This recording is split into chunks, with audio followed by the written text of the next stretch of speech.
Channel को subscribe करें और बेल आइकन को प्रेस करें वीडियो सबसे पहले देखने के लिए। कि 10 साल का डीजल का 15 साल का पेट्रोल की गाड़ी बंद हो जाती है एनसीआर के अंदर। ट्रैक्टर को माफी चाहिए कि ट्रैक्टर किसान का एकमात्र खेती करने वाला एक ये मशीनरी, क्या इसको आप माफ कर सकते हैं? क्या ये सारे हरियाणा के लिए एक सौगात होगी? और मुख्यमंत्री जी से भी मैं कुछ कह दूं तो मौका मिलता है कभी कभी। मुख्यमंत्री जी बड़े दयालु हैं। सारे हरियाणा के अंदर इन्होंने इकसार तौर के ऊपर तरक्की करने का प्रयास किया, ये मैं मानता हूं। और सबसे मतलब इतिहास के अंदर मनोहर लाल जी का नाम लिखा जाएगा कि पहले एक ऐसे मुख्यमंत्री बने जो बीजेपी की बहुमत से पहली बार बतौर चीफ मिनिस्टर स्थापित हुए। और रिकॉर्ड यह भी टूटेगा कि पहले तो मंत्री बन करके बीजेपी वाले राजी हुआ करते थे हरियाणा के अंदर, इस बार तो चीफ मिनिस्टर बन गया। और एक बार नहीं 2 बार, कुछ जनता के सहयोग से, कुछ पार्टी के सहयोग से और नरेंद्र भाई मोदी के आशीर्वाद से दूसरी बार आपको यह कुर्सी संभालने को मिली। और जैसे ही जैसे समय बीतता जाता है, टाइम लगता जाता है, तो जो पुराने काम होते हैं जिसके बारे में शायद आपके सामने तो लोग जिक्र नहीं करते, लेकिन मेरे सामने जरूर बातें आती हैं, उनका मैं जिक्र करना चाहता हूं। वो सिर्फ आपकी अनाउंसमेंट का जिक्र करूंगा जो मैं मांग रहा हूं, अपनी तरफ से नहीं मांग रहा। ये आपने जो अनाउंसमेंट करी थी ना, उसका मैं जिक्र करना चाहता हूं। अपने किसी साथी को इसका जिक्र कर दें कि भाई ये सीएम अनाउंसमेंट अभी तक क्यों नहीं हो पा रही है मुकम्मल। सबसे पहले तो मैं यूं कहना चाहता हूं कि एक कुकड़ोला पास में गांव है, 12 एकड़ जमीन इन्होंने 2016 के अंदर दी थी कि यहाँ पे इंजीनियरिंग कॉलेज खुलेगा। 16 से आज 22 हो गई, इसके बारे में अभी तक कोई आगे हरकत नहीं हुई है। खड़खड़ी के अंदर एक व्यायामशाला का भी आपने जिक्र किया था, अनाउंसमेंट करी थी, वो अभी तक नहीं हो पाई है। मानेसर के अंदर गवर्नमेंट कॉलेज का आपकी सरकार नई आई थी, 2014 के अंदर आपने अनाउंसमेंट किया था कि मानेसर के अंदर एक इंजीनियरिंग कॉलेज बनाया जाएगा। मानेसर वाले अभी तक मेरे से कहते रहते हैं कि भाई आप चीफ मिनिस्टर को कहो ना, आप चीफ मिनिस्टर को कहो ना। तो आज मौका लग रहा है सीएम साहब, मैं आपसे निवेदन करना चाहता हूँ मानेसर के अंदर इंजीनियरिंग कॉलेज बना दीजिए। वजीराबाद गुड़गांव के कॉरपोरेशन का सबसे बड़ा गांव है। स्पोर्ट्स स्टेडियम 2016 में अनाउंस हुआ था, लेकिन अभी तक उसके ऊपर काम शुरू नहीं। तो इसके बारे में जरा गौर करिएगा। कोविड की 3 लहर आ गई, पहली, दूसरी, तीसरी, और लोग कह रहे हैं कि चौथी आ रही है। इस विषय के अंदर हमने और आपने बाबुओं से भी कहा है, गुड़गांव डेवलपमेंट अथॉरिटी के अंदर भी चर्चा हुई है। गुड़गांव का हॉस्पिटल पुराना ठप हो गया, जर्जर हालत के अंदर, इसको शिफ्ट करवाना चाहिए। आपने आदेश भी कर दिए, लेकिन पता नहीं क्यों नहीं हो पा रहा है। गुड़गांव के अंदर आज के दिन मेडिकल फैसिलिटीज का अभाव है, सरकारी मेडिकल फैसिलिटीज का खास तौर पे अभाव है। और इसलिए मैं ये इसके ऊपर जोर दे रहा हूं कि गुड़गांव के अंदर प्राइवेट फैसिलिटीज चिकित्सा की बहुत उपलब्ध है, लेकिन पैसा किसके पास है कि मेदांता के अंदर जाए या पारस के अंदर जाए या फोर्टिस के अंदर जाए?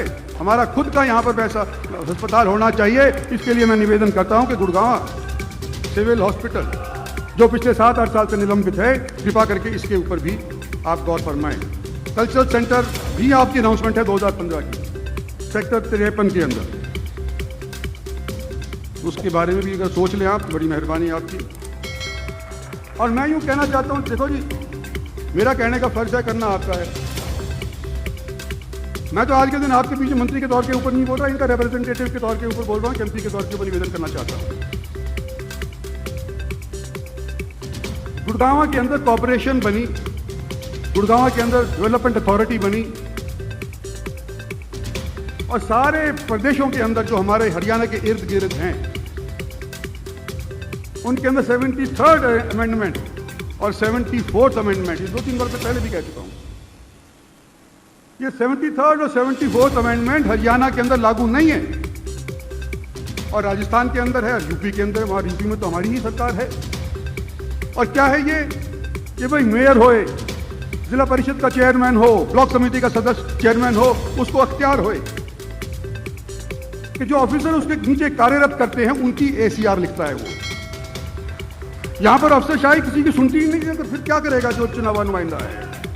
तो मेरा आपसे निवेदन है कि आपने अनाउंस किया हुआ है वजीराबाद के अंदर एक स्पोर्ट्स स्टेडियम। लोग मेरे से ये पूछते हैं मुख्यमंत्री जी कि आपकी चीफ मिनिस्टर साहब से बनती भी है कि नहीं बनती।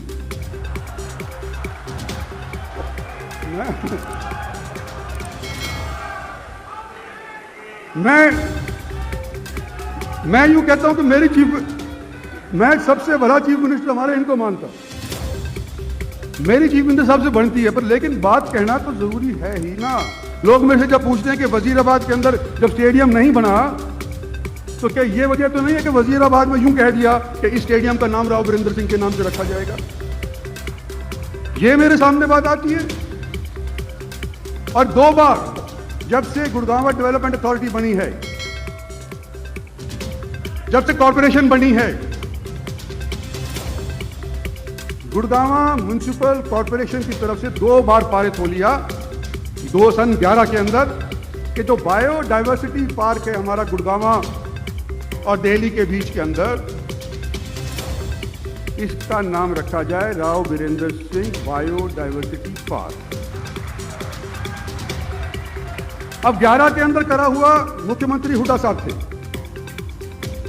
3 साल तो उन्होंने ठंडे बस्ते में रखा और उसके बाद 7 साल हमारे को भारतीय जनता पार्टी सरकार बनाए हुए हो गए, तो 7 साल अभी तक उसका फैसला नहीं हुआ।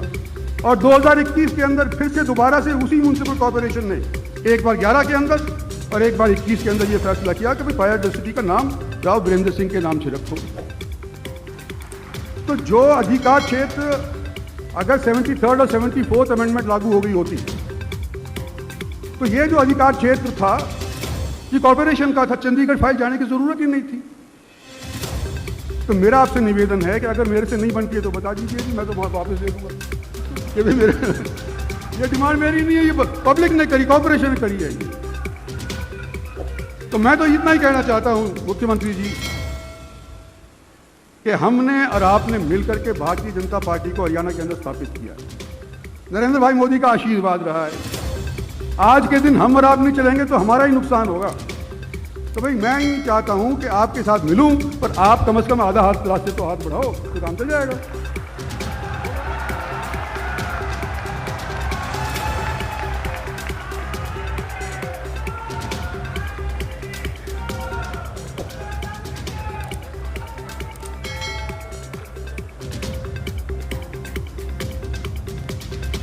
मैं अब आगे इसके विषय में नहीं बोलूंगा, जो रहेगी बात ना वो मैं आपको हैंड ओवर कर दूंगा। आज हमारे बीच के अंदर दुष्यंत जी बैठे हुए हैं और मैंने निवेदन इनसे किया था, पचगांव से ताउडवाली रोड MES के पास है। भारत सरकार का एक महकमा डिफेंस मिनिस्ट्री के नीचे आता है, मुझे पता किस किस्म का महकमा है, उसमें जू नहीं रहेंगे। आज उन्होंने OPWD से बनाने का मंजूरी दे दी है, आपका धन्यवाद करना चाहता हूँ। और मैं उम्मीद यह करता हूं कि आज के दिन राजस्थान से मुख्यमंत्री सबसे पहले जुड़ करके भागे, हमारी बात सुनी नहीं, अपनी सुना गए, लेकिन उनके मंत्री हैं। मैं गहलोत साहब को अच्छी तरह से 25 साल से मैं जानता हूं, क्योंकि मैं कांग्रेस में रहा था। जो भी राजस्थान के मंत्रीगण यहाँ पर वाया वीडियो कॉन्फ्रेंसिंग सुन रहे हैं, मैं उनसे निवेदन करना चाहता हूं कि भिवाड़ी एक बहुत भारी इंडस्ट्रियल एरिया आपका बन गया, लेकिन भिवाड़ी का गंदा पानी सारा का सारा हमारे यहां पर हरियाणा के अंदर आ रहा है। और चलो 5-10 गांव तक आ जाए तो हम खामोश भी रहें। नेशनल ग्रीन ट्रिब्यूनल बोल चुका, सुप्रीम कोर्ट की फटकार लग चुकी कि भिवाड़ी का गंदा पानी हरियाणा के अंदर नहीं आना चाहिए, लेकिन कोई फर्क नहीं पड़ रहा। DC हमारे और अलवर के कई बार मिल चुके, लेकिन कोई फर्क नहीं हो रहा। और सबसे ज्यादा दिक्कत यह है कि गंदा पानी लीच करके नीचे जाकर के जज्ब हो करके साहबी नदी के बेड के अंदर नीचे पहुंच करके जहां से हम पानी पीने को लेते हैं सारे एरिया को प्रदूषित कर देगा, उस पानी को दूषित कर देगा। तो आपसे भी गेहलोत साहब और आपके जो प्रतिनिधि यहाँ पे बैठे हुए हैं उनसे निवेदन है, कृपा करके हमको बख्शो, भिवाड़ी का पानी भिवाड़ी तक ही सीमित रखो, हमारे को उसका मार से बचाओ। ये मेरा आखिरी निवेदन था और मैं ज़्यादा लंबा रहेगा गेहलोत साहब माफ करूँगा अगर ज़्यादा भी बोल गया तो आपसे इजाज़त चाहूँगा। धन्यवाद आपका जो आप सब लोग यहाँ पर आकर के गणपति के स्वागत